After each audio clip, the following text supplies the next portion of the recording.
திரு கமல்ஹாசனுடைய மக்கள் நீதி மையம் போட்டி இல்லை அப்படிங்கிற அறிவிப்பை கொடுத்திருக்காரு திரு கமல்ஹாசன். அதே நேரத்தில் இந்த கூட்டணியை ஆதரிக்கிறோன்றாரு.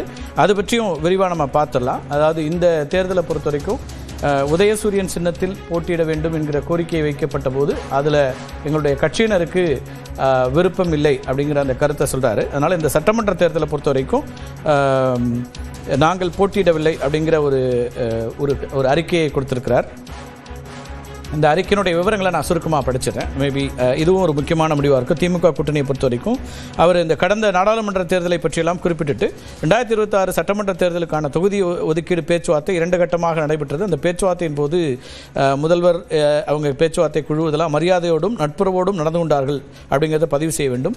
இன்று இருக்கக்கூடிய இக்கட்டான அரசியல் சூழலில் நமக்கு தருவதாக சொல்லியிருக்கக்கூடிய தொகுதிகள் எண்ணிக்கையும் உதயசூரியன் சின்னத்தில் போட்டியிட வேண்டும் என்ற பரிந்துரையும் மக்கள் நீதி மையத்தின் உறுப்பினர்களுக்கும் எனக்கும் ஏற்புடையதாக இல்லை அப்படிங்கிற கருத்தை திரு கமல்ஹாசன் முன்வைக்கிறாரு.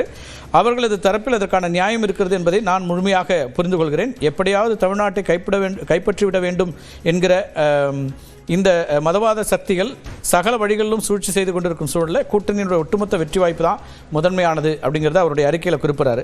நியாயமானதும் கூட அப்படிங்கிறாரு. ஆனால் பேட்டரி டார்ச் சின்னத்துடனான மக்கள் நீதி மையம் தொண்டர்களின் பிணைப்பு உணர்வுபூர்வமானது. ஏன்னா அது வெறும் சின்னம் அல்ல, எங்களுடைய அடையாளம்.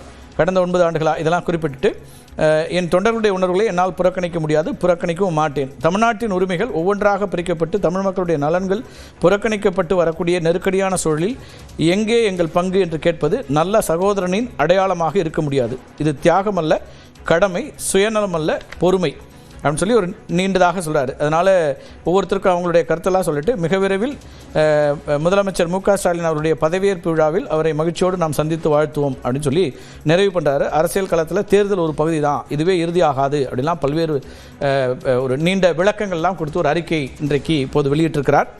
மக்கள் நீதி மையம் இந்த தேர்தலில் போட்டியிடவில்லை, ஆனால் இந்த கூட்டணியை ஆதரிக்கிறோம், இந்த கூட்டணிக்காக இந்த முடிவை எடுத்திருக்கிறோம்னு திரு கமல்ஹாசன் குறிப்பிட்டிருக்கிறாரு.